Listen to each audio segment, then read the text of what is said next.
Am I right? Just so I'm clear. So we're going to read the passage together, and then the young people will come up with questions. We'll vote on the questions, then we'll do a discussion, and then we'll reflect on the end on the discussion. Kind of basic p4c. Is that what you're thinking? Yeah, so at first I have kind of a general question that we could do for a warm up that would introduce in a way the passage. Then I was hoping that we could have some volunteers to do a dramatic reading of the passage. At certain points, I'll stop and kind of make sure that we understand what's happening. And then I'll have a Google Doc where you can post your questions and then we'll vote like we do normally. So I'm going to share my screen and this will be the question. And then if you could just say your name, maybe your age, and then your answer to the question. How did you learn that 5 plus 7 is 12? So you can answer that question, or you can answer the question when a person who knows, like your math teacher, knows that 5 plus 7 is 12. But when you ask your math teacher, what's 5 plus 7? And he says 11. What do you think just happened? How do you explain how and why that person made a mistake? And just to remind you, yes, you know.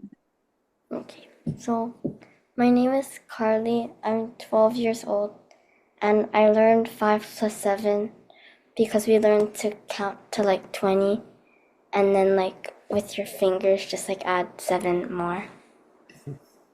Hi, my name is Leah. I'm 11 years old. And to answer the question, how did I learn what 5 plus 7 was? I was taught to visualize it. Like if I had 5 apples and then I had 7 more apples, how many apples would I have then? My name is Yuna. I'm 14 years old, and I guess I learned that 5 plus 7 equals 12 from school. And like Leah, they taught me how to visualize it. And like the number 5 added to 7 would be 12. Hi, I'm Sarah. I'm 14. I don't really remember how it was taught, but I think I'd explain that 5 plus 7 is 12 to someone else by like giving them like I don't know, like five like balls and then 7 balls and then just tell them to count all of them together, I guess. I invite Ayla. Hi, my name is Ayla, and like Yuna and Sarah and Leah and Carly, I was taught at school, and I was taught to like draw it out and visualize as well. And how And old are you, Ayla? oh, sorry, I'm 14. Um, I invite Ali. Hi, I'm Allie. I'm 16 years old, and I think like if you thought 5 plus 7 was 11, maybe you forgot to count one of the numbers, or like you thought like, oh, maybe if it's what? Like if you're thinking like, oh, like what's 7 plus 4 instead of 7 plus 5.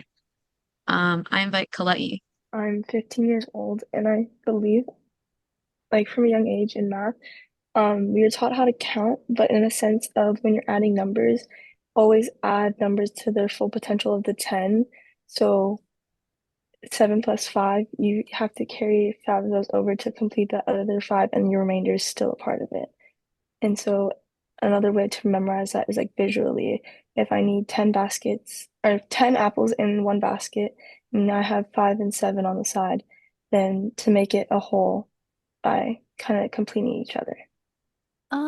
Thank you. I'm Sam. I'm 17, and yeah, I don't know. I just learned from counting, I guess. I guess just counting on my fingers, which maybe that's not even knowing because then you're just like counting up to it. Um, but yeah, for the other question, wait, what was it?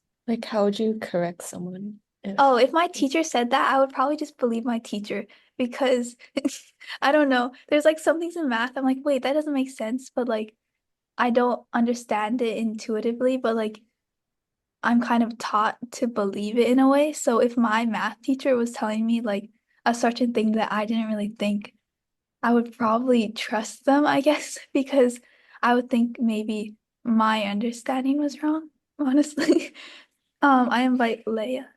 Hi, I'm Leia. I'm also 17 years old, and I think I learned to count by just like having objects in front of me and counting up to 5 and then counting 7 more, if that makes sense.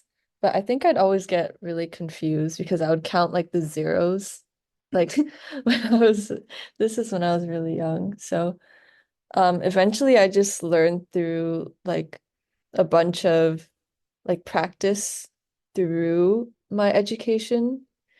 And if someone like was trying to say that 5 plus 7 equals 11, I guess it would really depend on the extent to which they like truly believe that. If someone kept insisting that to me, I think it would be a pretty frustrating conversation. And Madison, I'm 12 years old, and I think I just learned 5 plus 7 through like visuals, like objects, like counting 5 and then 7 and then adding them together. And then I would also count on my fingers. But I invite Amelia. Hi, I'm Amelia. I'm 14. I learned 5 plus 7 through the around the world flashcards. I don't know if they're still a thing. They're little flashcards with like addition and subtraction and multiplication. And you play a game where you sit in a circle and you try to get around the circle by solving the equations. Theaetetus. The dialogue itself is named after the character Theaetetus and explores the questions: what is knowledge? What constitutes knowing? And what happens when we make mistakes in our thinking? And so the reason why I asked you about how did you learn 5 plus 7 is 12, because in the earlier part of the dialogue, Socrates and Theaetetus are trying to figure out what goes wrong when an expert who knows math, who knows numbers, answers to the question, what is 5 plus 7? And they answer 11 instead of 12. Well then, have you heard what people are saying nowadays? What is knowing? Well, I dare say I have, but I don't remember it at the moment. Well, they say, of course, that it is having of knowledge. Oh, yes, that's true. Let us make a slight change. Let us say the possession of knowledge. But how would you say that was different from the first way of putting it? Perhaps it isn't at all, but I will tell you what I think the difference is, and then you must help me examine it. All right, if I can. Well then, to possess doesn't mean to me to be the same as to have. For instance, suppose a man has bought a coat and it is at his disposal, but he is not wearing it. We would not say that he has it on, but we would say he possesses it. Yes, that would be correct. All right, so thank you so much, for Carly and Leah, for being my Theaetetus and my Socrates. So here we're making a distinction between having and possessing, and usually we don't think too much about those distinctions.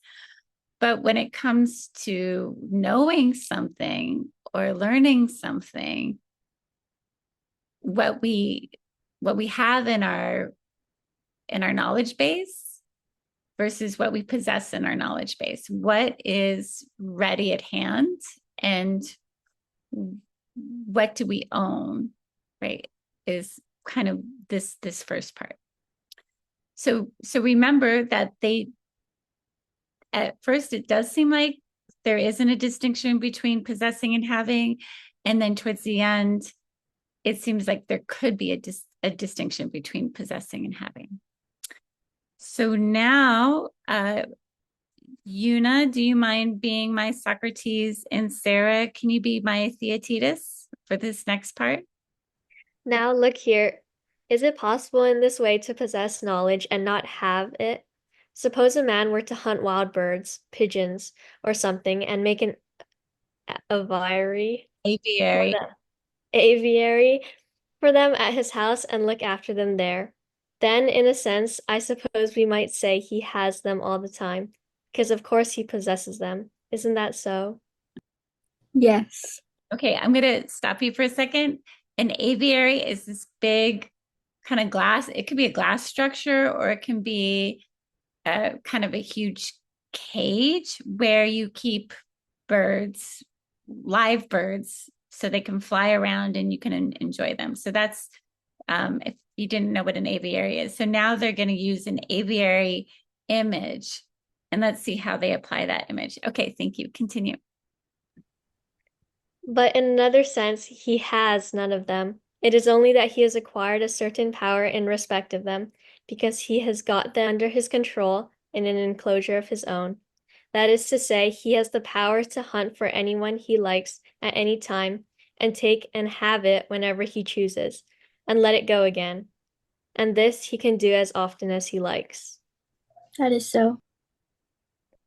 Well, a little while ago, we were equipping souls with, I don't know what sort of a waxen device.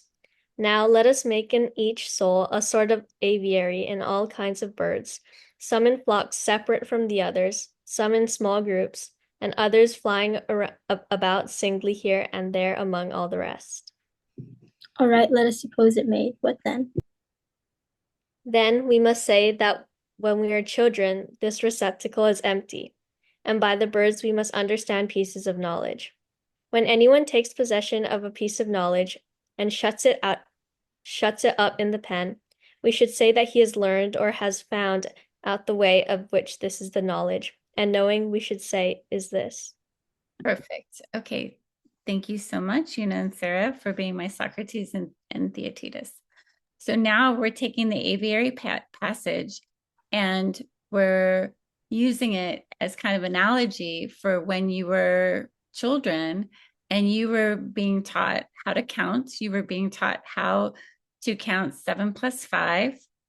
And so the idea is that when you were learning, say with flashcards, or when you were learning how to count 1 to 10 or 1 to 20, each piece of that knowledge is like a bird that you put in the cage.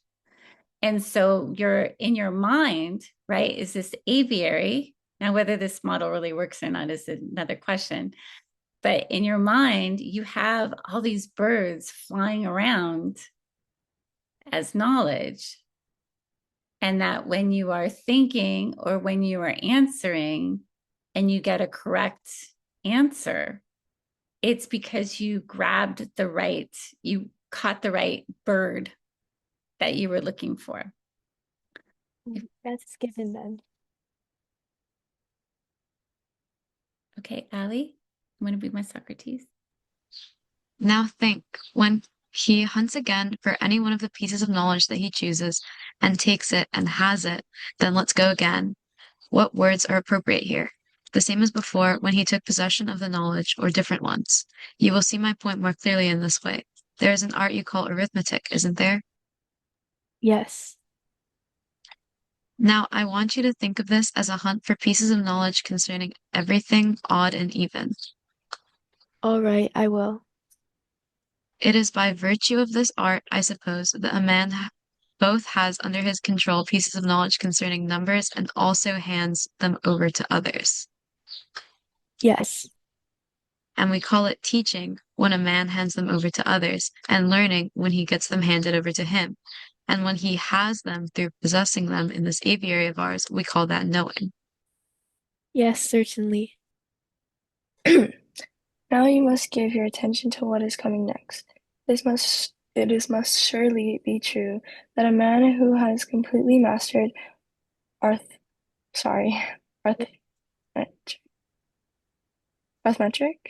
Yeah. knows all numbers, because there are pieces of knowledge covering all numbers in his soul. Of course. And a man so trained may proceed to do some counting, either counting to himself the numbers themselves, or counting something else, one of the external things which have numbers. Yes, surely. And counting we shall take to be simply a matter of considering how large a number actually is? Yes. Then it looks like if this man were considering something which he knows as if he did not know it, for we have granted that he knows all the numbers. I doubt you've ever had such puzzles put to you. I have, yes. And using our image of possessing and hunting for pigeons, we shall say that there are two phases of hunting. One before you have possession in order to get possession, and another when you already possess in order to catch and have in your hands what you previously acquired. And in this way, even with things you learned and got the knowledge of long ago and known ever since, it is impossible to learn them. These same things, all over again. You can take up again and have knowledge of each of them which you acquired long ago, but had not ready hand in your thought, can't you? True. This is like the crazy part. It's like so it's like the finale. Okay. Now, this is what I meant by my question a moment ago. What terms ought we to use about them when we speak of what the arithmetician does when he proceeds to count, or the scholar when he proceeds to read something? Here, it seems, a man who knows something is setting out to learn again for himself things which he already knows. But that would be a very odd thing, Socrates. But are we to say that it is things which he does not to know that such a man is going to read and count, remembering that we have granted him knowledge of all letters and all numbers? That wouldn't be reasonable either. Okay. Then would you like us to take this line? Suppose we say we do not mind at all about the names. Let people drag around the terms knowing and learning to their heart's content. We have determined that to possess knowledge is one thing and to have it is another. Accordingly, we maintain that it is impossible for anyone not to possess that which he has possession of, and thus it never happens that he does not know something he knows. But he may yet make a false judgment about it. This is because it's possible for him to have not the knowledge of this thing, but another piece of knowledge instead. When he is hunting for one piece of knowledge, it may happen, as they fly about, that he makes a mistake and gets hold of one instead of another. It was this that happened when he thought 11 was 12.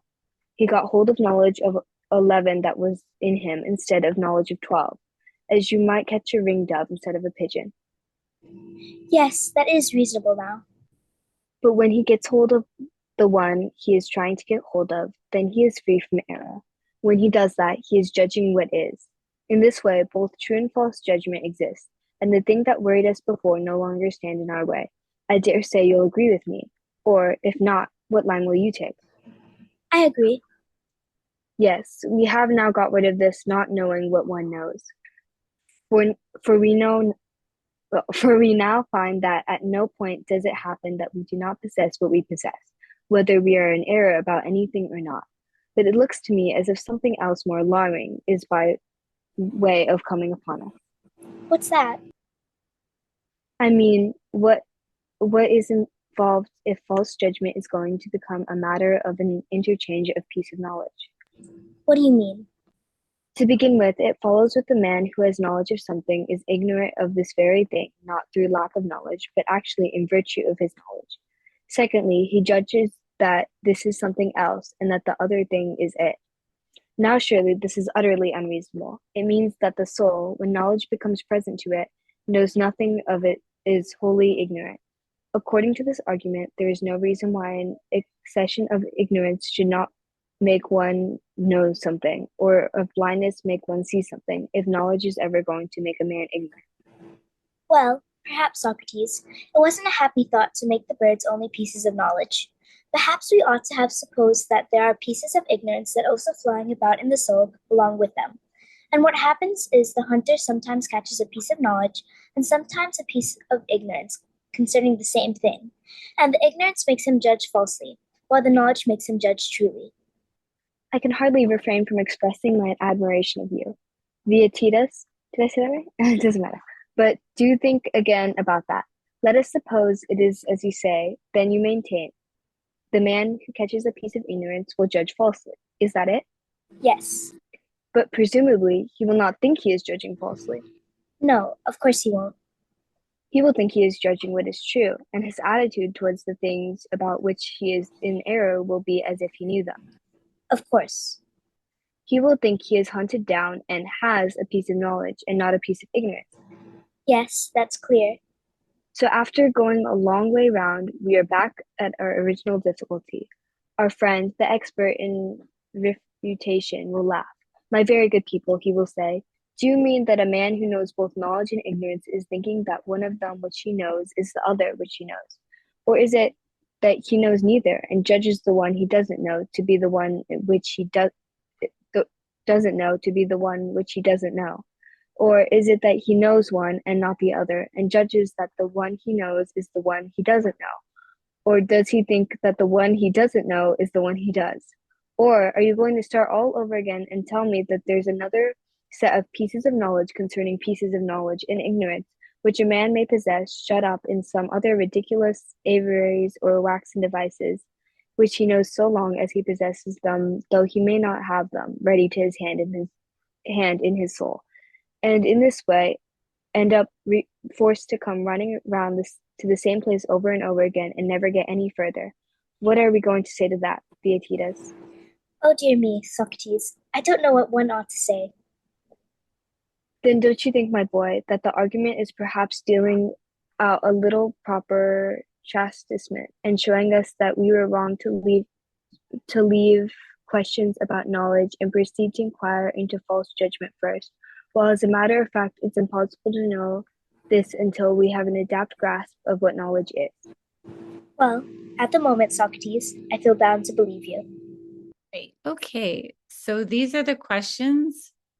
What does it mean to have a lot of knowledge or to be knowledgeable? Can you ever really know anything?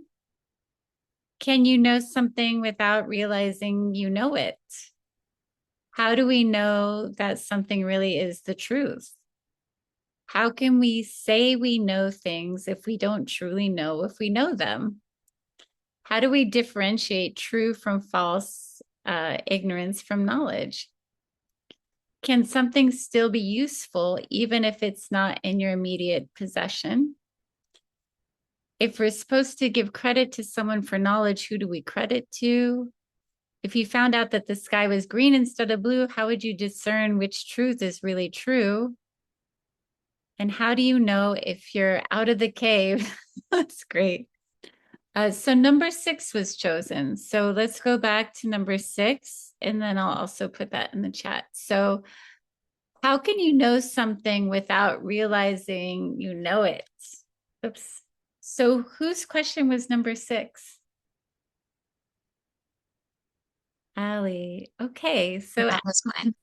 would you please tell us why you came up with this question, and then give your response, and then we'll and then invite the next person to speak.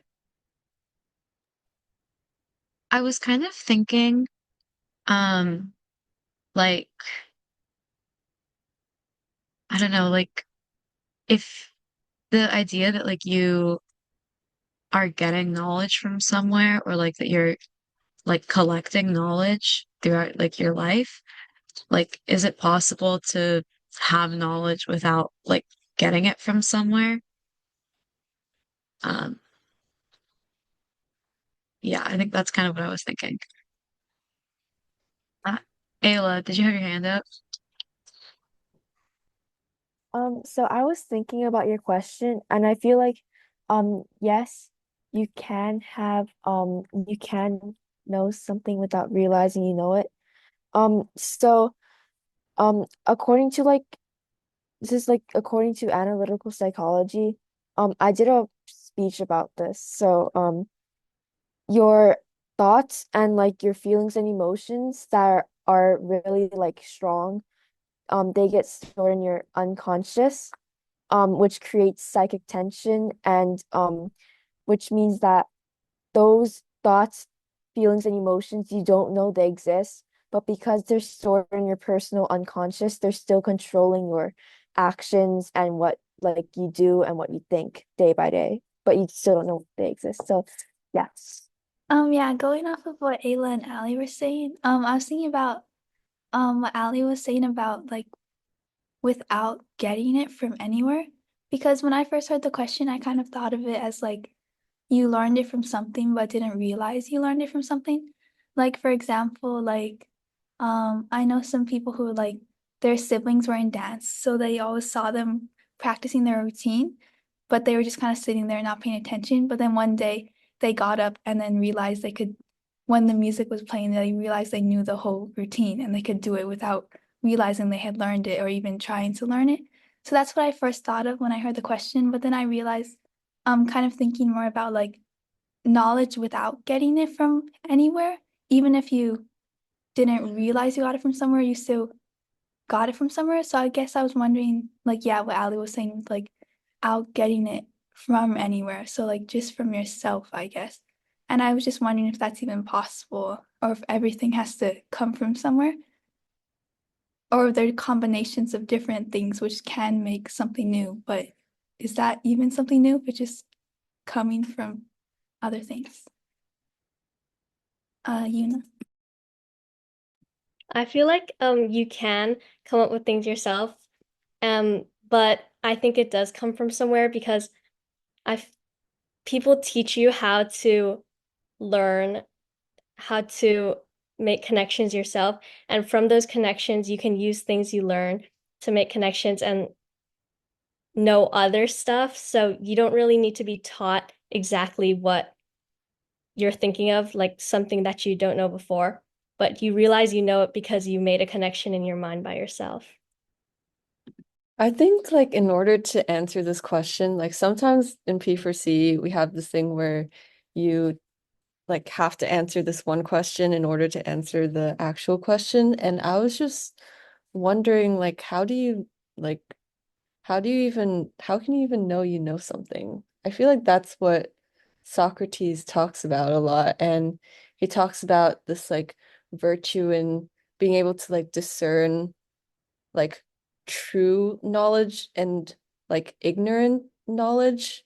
But I feel like it's not possible to really like know you know something. I feel like there's like certain degrees where you can be confident about your thoughts on a matter, but like if you say, for example, like my name is Leia, the sky is blue, like statements like that have some like theoretical backing, like everyone believes it.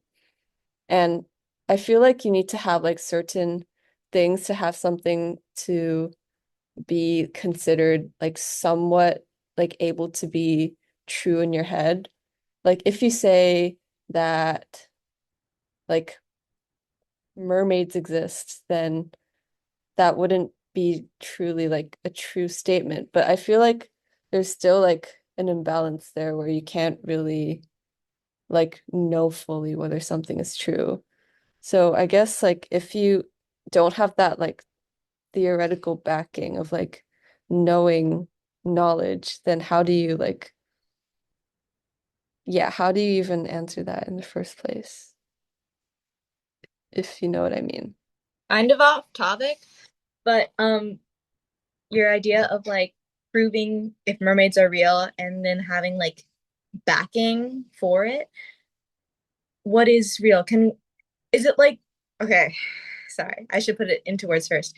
Is it kind of guilty until proven innocent or innocent until proven guilty?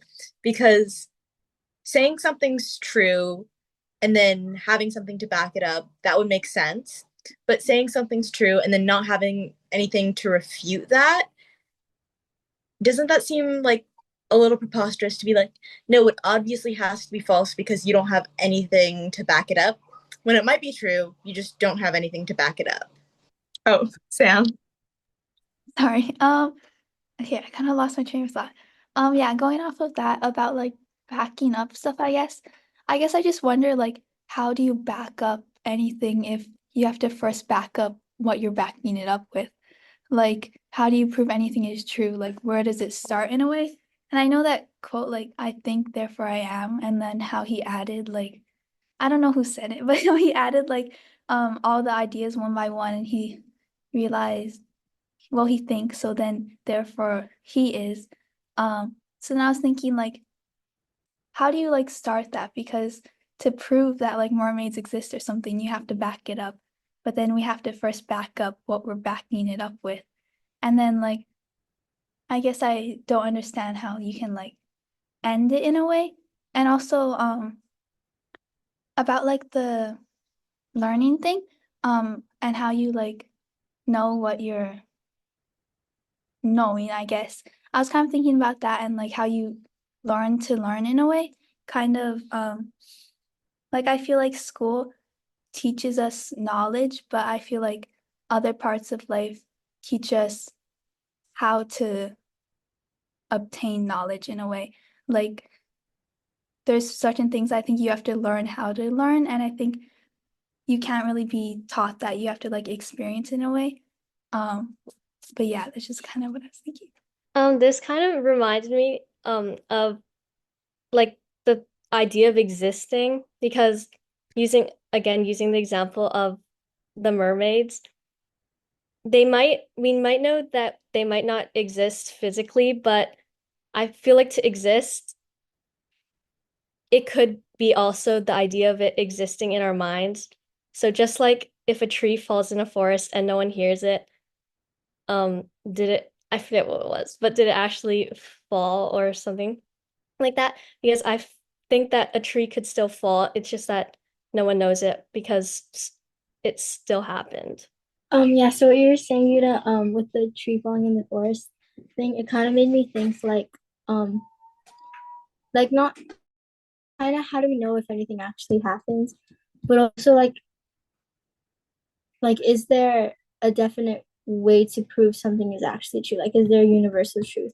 Like, I know I saw somewhere was like, what if like the color example kind of like what if we're all seeing different colors and we're just thinking we're all seeing the same colors? So, like we all think it's like the same label and stuff. Like my blue isn't the same as your blue, but we think it's the same and stuff. And so, yeah, I'm just wondering like is there universal truth, I guess. I honestly cannot answer if there's a universal truth because, like, if I say there's no universal truth, then there's just a million arguments that can be made against it because anything, any saying, any inanimate object, any feeling could also be used against that statement. But if I say that there is a universal truth, then there are another million arguments. I was just wondering, like, even let's just say there's a universal truth out there. There's this like piece of knowledge that is like known to be that is like beyond our realm of like even thinking that just like exists, then how would we even evaluate that? Like, I feel like since we have such a limited view of and our minds kind of like limit our view of the world, that like everything in our existence can be like attributed to our mind. Like, you know that saying that like my red isn't the same as your red?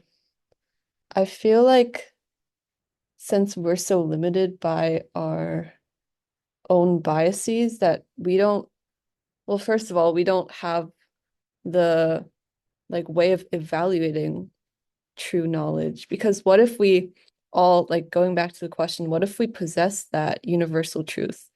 Then how would we have any way of like knowing that it was a universal truth? I'm confused listening to you guys, honestly. It's like I'm wondering, I mean, this is kind of what Socrates was wondering too. Like what does knowledge even mean? Like I'm having a hard time answering the question. And I'm wondering what is knowledge? And like Leia used the word true knowledge. So now I'm wondering what's the relationship between knowledge and truth? Or maybe just it's a good thinker's toolkit. Like, what do you mean by knowledge? And what do you mean by truth? But we probably shouldn't do them both at once. Or maybe we have to, I don't know. But that's kind of what I was wondering. Like what even is it? And maybe that's a way to get at it. How is it connected to truth? Like, it's knowledge. You said true knowledge, Leia. Does that imply that there's not true knowledge? I was just kind of thinking of knowledge as like the truth, you know? And I guess not true knowledge would be like what Socrates described as ignorance, you know? Like, or just something that's false information. And knowledge was just kind of true information. So I was just thinking of it as like, you know, associating them with each other and kind of the same thing. So I guess true knowledge, you wouldn't really need to say, put the true in front of it, unless you were like also referring to like false information. I don't know if that makes sense. I was just kind of like, I don't know. I kind of associated truth and knowledge as the same thing. I think a lot of times they're associated with each other, but like to me, I feel like the truth is kind of always like what the common consensus of people believes. So then that's what the rest of like the people that are influenced by them believes. And then from that, like truth or like what they think is true forms like knowledge. So then they think they know it when maybe really it's the truth that they know or the truth that they think they know, but like they don't really truly know it. Thank you. I'm curious how the aviary analogy is landing for you. So when we're thinking about knowledge, okay, so maybe we don't know what knowledge is, so maybe we need to answer that question first. I think that's a good question to ask.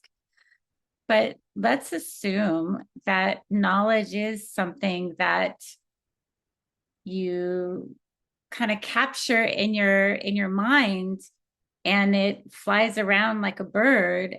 And so that's when you possess knowledge. And then when you have it, when you use it, you catch a bird, right? So if we go back to the original question, what is 7 plus 5? And the bird that you capture is 12, then you got that problem right.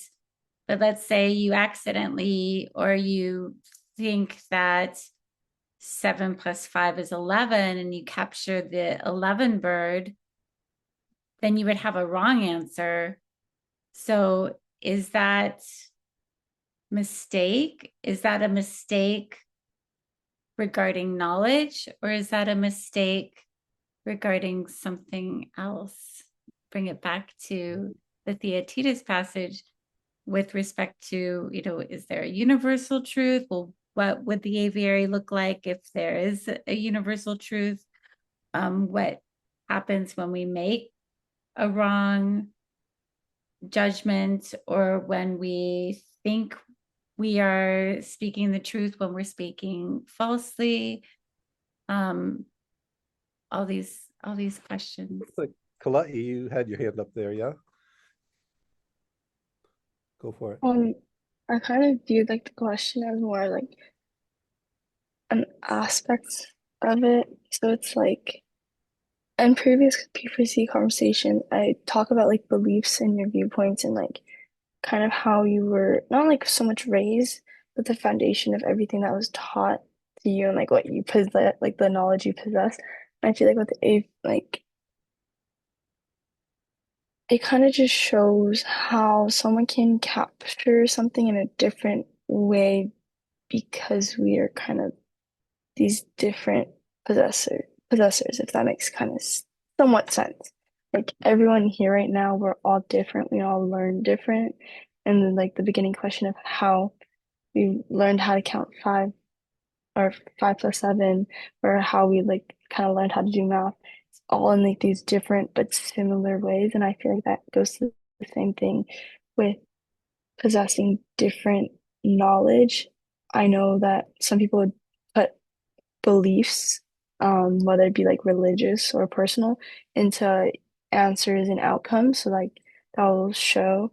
But I feel like in this scenario, it's kind of back to the core of your foundation, because I go to I go to Kamehameha Schools, which is a school for Hawaiian, so we're raised on Hawaiian values and we're focused on that. And we all get these different answers and we all have our different like personal perspectives of different Hawaiian events, but at the same time doing somewhat the same thing in the same area.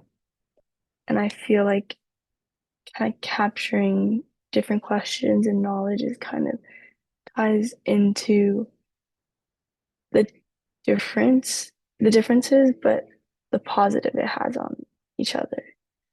And Carly was talking about how like some people have different viewpoints, and I totally agree with that. And I feel like that's like the biggest thing in like how we came to possessing things, because everyone will possess different things, but it's also how you acquire them.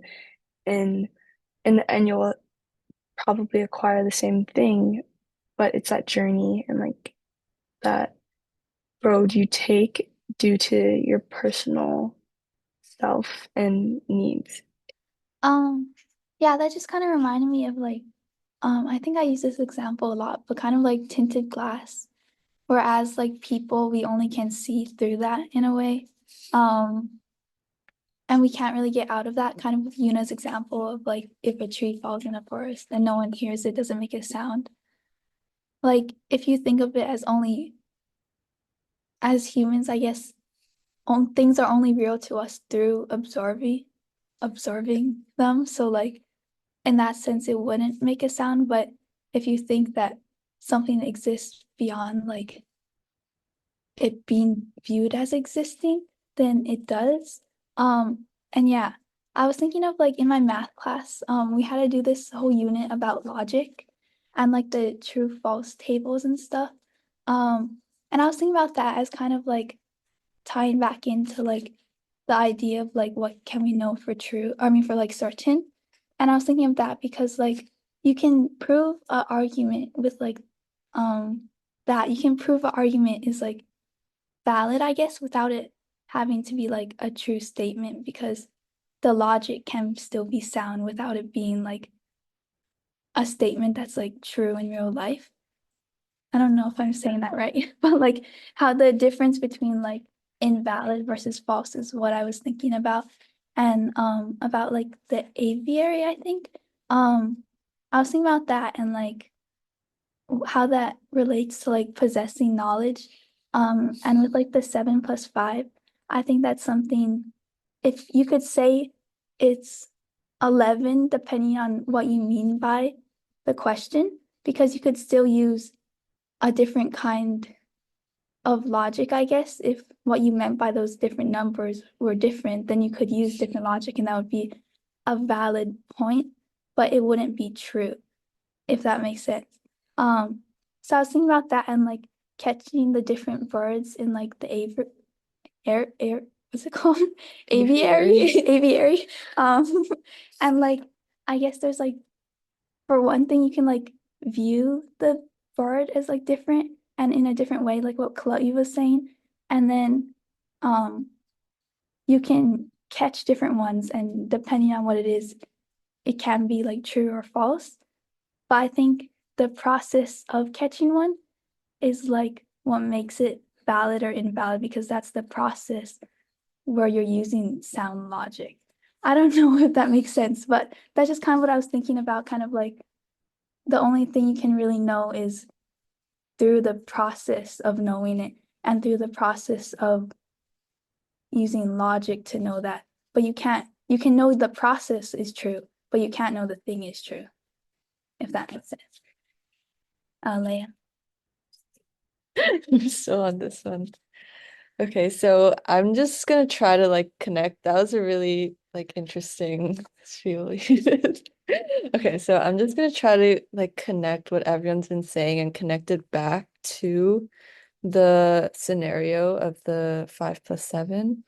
So I think that in order to evaluate like the validity of the 5 plus 7 equals 11, I think we do need to evaluate true knowledge because I feel like we always judge knowledge, we always judge truth by evaluating whether it isn't true. Like, I feel like we always see like some form of knowledge and we decide whether it's valid by saying it's by like bringing up arguments against it.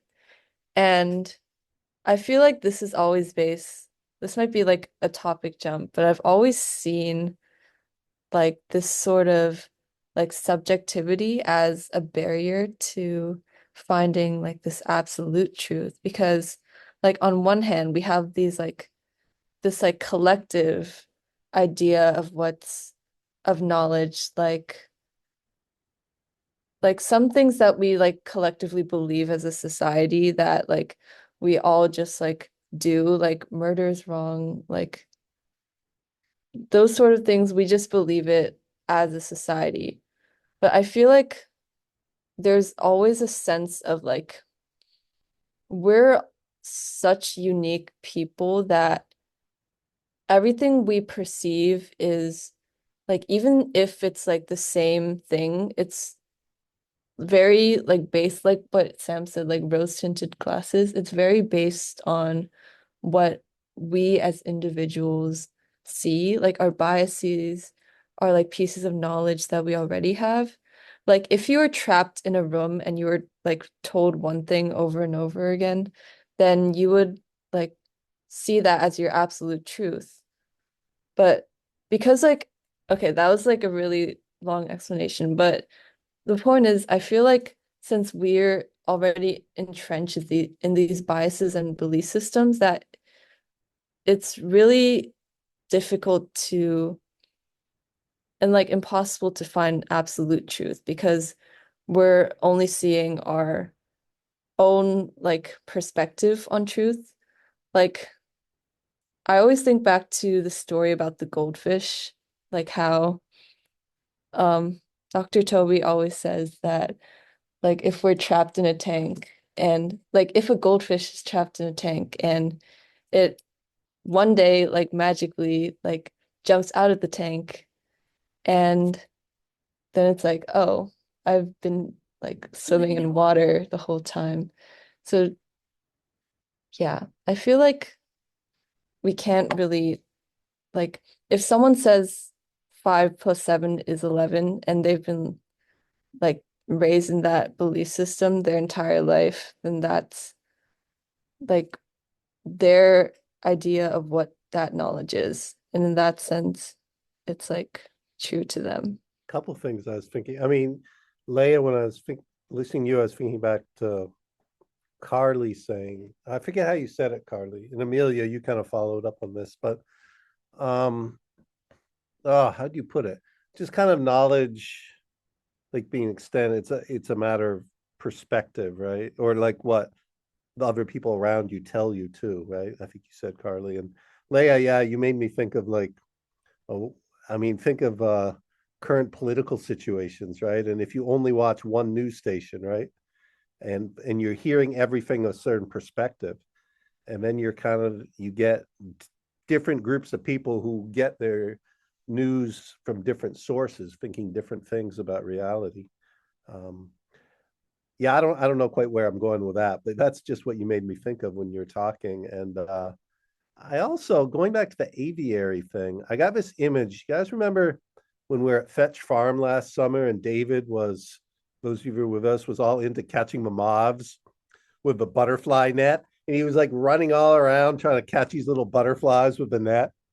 And I was thinking, okay, so as I'm understanding Plato here, or Socrates, Plato writing about Socrates' idea. So the pieces of knowledge or the bits of knowledge are like the little moths. They're moths, right? Not butterflies. Little moths that David's chasing. Can't you just imagine him running around trying to catch the little moths? I was thinking, and so he's saying, oh, that's like a piece of knowledge. So David's like, oh, I got another piece of knowledge. I got another piece of knowledge. And of course, we're talking about, oh, is it true knowledge? Is it ignorant knowledge? I don't know. But I was just thinking, do you think that's a good like metaphor to explain knowledge of these as these little mobs that we catch in our nets? And picture David again. Like, do you think, does that seem like a proper or reasonable metaphor to explain like what it means to get knowledge? I'm not sure I'm answering that. I was just wondering like what you guys thought about that. No, I remember him telling us that he thought moths were like he considered them his ancestors, and they were like, and then we watched him like catch them all, and I was like, oh, okay. No, but that's a side thing. No, I think like honestly, when I think of knowledge, I think of like school, and I feel like he was way too eager to get knowledge, and I feel like when I think of school, I don't really think of that. So I feel like when you're discovering things on your own, you're kind of like David running around with the net and catching knowledge, and you're excited, right? You want to learn, you're kind of discovering things. And I don't know, I guess, can you really discover knowledge on your own? Or I guess you can. And then when you're being taught something, I think knowledge is kind of like the moths are coming to you in a way, because I feel like when you're taught something, I don't think you need to, it's not as if you're going to working to get taught, I guess. You're kind of accepting the knowledge, you know? I don't know if that makes sense. Like you're trying to understand. So when you're, I don't know where, I kind of lost my train of thought, but I don't know if that makes sense. Leah. Going off of Madison, I have kind of a ragged thought. But when you're getting taught, when the moths come to you, it kind of loses its appeal than you going after it, because there's no like work. It's not fun anymore to it's the journey to get to it, to obtain that knowledge. Like conducting a bunch of science experiments to get to that answer is different from just being told, oh yeah, this is like that because of blah blah blah blah. I agree and disagree. I want to start off with Uncle Toby's like, is this analogy okay? Yes and no. Like, it makes sense. It's good for thinking. Like, you can think of knowledge as like as pieces that you can easily obtain or can be given to you, but like that's not entirely what knowledge is. Like sometimes knowledge is building on each other. So like I can't say because I have this level of moth, I can now obtain this level of moth, because that's not really how catching moths works. And then Leah's thing, which I think was about, oh god, I'm forgetting it. Sorry, Leah, can you tell me what you were talking about? It was like when knowledge is given to you, it's different from actively going out of your way to try to obtain it. It loses its appeal. Again, I agree and disagree with it, because like it's another one of the level things. Like sometimes it is really, really fun just to like do that experiment or like go on that journey and find that piece of knowledge that you've been waiting for. But it's also like, if I had to do that for every single piece of knowledge that I have right now, that would be awful. My life would just be full of, oh no, I have to do this experiment, but 1 + 1 = 3. You know, it get kind of repetitive. Like you need to build off of other people's journeys to like fully get it, which is why I think the moth analogy like works and kind of doesn't, because like it's a base, but it's not the full thing. Yeah. Okay, I keep losing my train of thought. But yeah, I really like what both of you said, Leah, about like, of course there's exceptions. That's the word I was saying. Exceptions to it, like what Amelia was saying. But I think yeah, like for some things, like it's definitely really valuable to be able to find that knowledge yourself, because I think in some ways that makes it almost like you have the knowledge more in a way. Like maybe that doesn't make sense, but I feel like a lot of times in schools, in school kind of just memorizing stuff, and sometimes I wonder if that's true knowledge or if that's like if we just know something but don't understand how you got to that point, do you really know it, or is it just like a fact you memorized?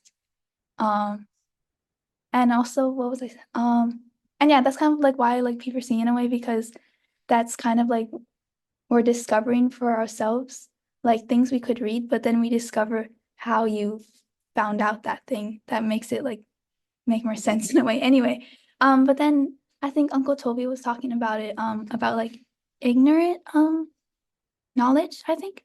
Yeah, and I was thinking about that. And I guess I was wondering like if you can have ignorant knowledge in a way, because how can you, if you know you don't know something, then don't you know it at least a little bit? Like, can you ever like know or have an ignorant knowledge? Because then you at least know some of it if you're have in your head that thought, because you cannot know it fully, but I don't know if that makes sense. If you have that thought in your head, then like you know it a little because you don't know what you don't know. So that fully ignorant thought wouldn't even be possible in a way. I don't know if that makes sense. I was just wondering what people thought about that. Leia. I'm so glad Sam brought this up because I've been like itching for someone to talk about this, because I feel like what problems you guys have been talking about the school system just like lecturing you all, just telling you pieces of knowledge that you like should know, and just like saying them and not letting you explore it for yourself. I feel like all those deficiencies in the school system is literally the antithesis to, like, P4C is literally the antithesis to all the deficiencies in the school system, because with P4C you can just have to figure out the knowledge through like connecting with other people, and I feel like that's so important, but it's just never done. It's just mostly people telling you what you should know. And I feel like that's just a little bit, that can be really harmful, especially when you're educating a younger generation of students and you have to teach them about democratic systems, about how to engage in their community, but they're all taught the same thing. I feel like, yeah, that's why I really like P4C. Anyways, so I was just thinking, if you consider knowledge to be like all of your experiences, all of your sensory, imaginary details, and everything that you like see or like have seen, then is like, is knowledge just who you are, or is there something else there? Like, I don't know if that makes sense, but if knowledge is just obtained through your experience, then is knowledge just who you are? Like your knowledge. I'm wondering, and I want to check with Dr. Sophia. Do you think it'd be a good time to start wrapping up, or and Yeah, kind I of think reflecting so.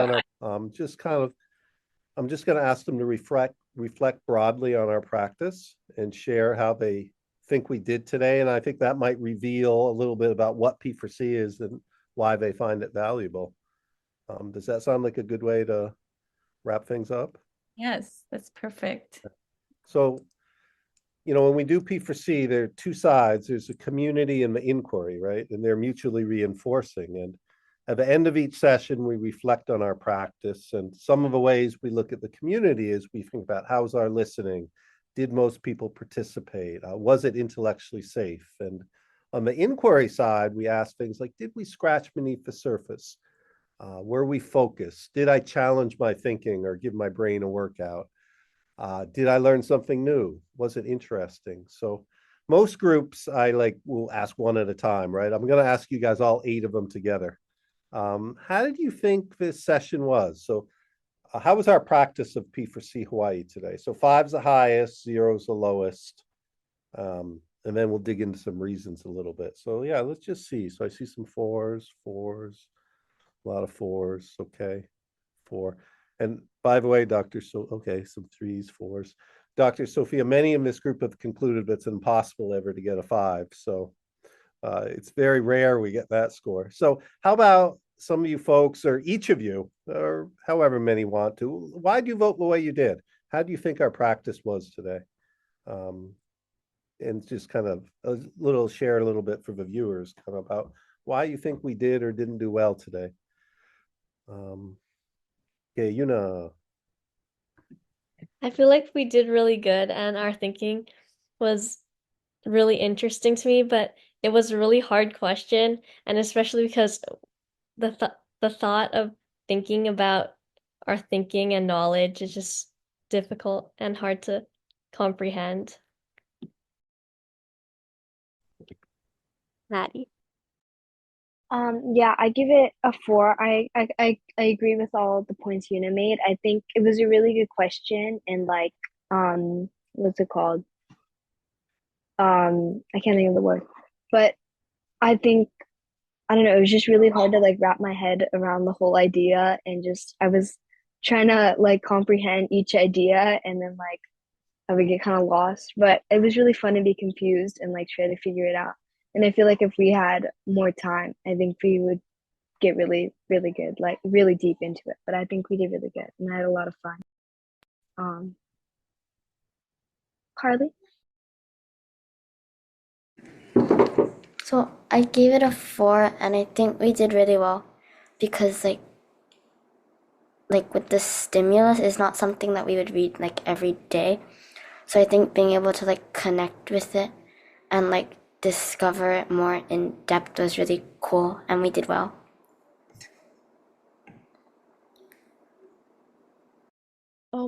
I really like this the topic, and I think it was really interesting. And although it was hard, I think it was really interesting to hear all of your input, the input. But yeah, I really enjoyed this topic. Um, I just rated it a 3 because I believe that no p4c can be rated a 5. It's just like a culture thing that we don't, because we had a talk once about like perfection, and now we like never give 5s. So yeah, a 3 is equal to 4. So the reason I gave that is because I feel like there could have been more time, which is like totally understandable because like this is not like usual p4cs, I guess. So yeah, one thing that I really appreciate about p4c is that like it's really accessible to anyone. So like even like kindergartners can be a part of can be like listening in to like these really advanced conversations, and it's really focused on like listening and like absorbing like the patterns of thought that are being like expressed. And yeah, I've basically grown up with this, so yeah. that is true. So a lot of these guys have been doing P4C since they were in kindergarten. They've been doing it maybe 13 years, 12 years maybe. So yeah, Dr. Sophia, yeah, I don't know if there's any other things you want to ask them or get on the video, or if you want to share any observations you had about the session, but I'll turn it over to you. Oh yeah, no, so I just wanted to thank you all for reading this passage that academics do not agree on a lot of that passage. And what I loved about your questions was that how do we come to know what we know? Who do we trust when someone tells us that something is true? And I think your intuitions are right that the aviary is probably not a good model for thinking about how we come to having a true belief or a false belief, or how we make errors in judgments. But I think through your questions and discussion, I think that you get at the heart of what Plato wanted his readers to think about. And in that way, I think that this discussion was a huge success. I think you did the work that Plato wanted us to do, 2,300 years ago. So thank you.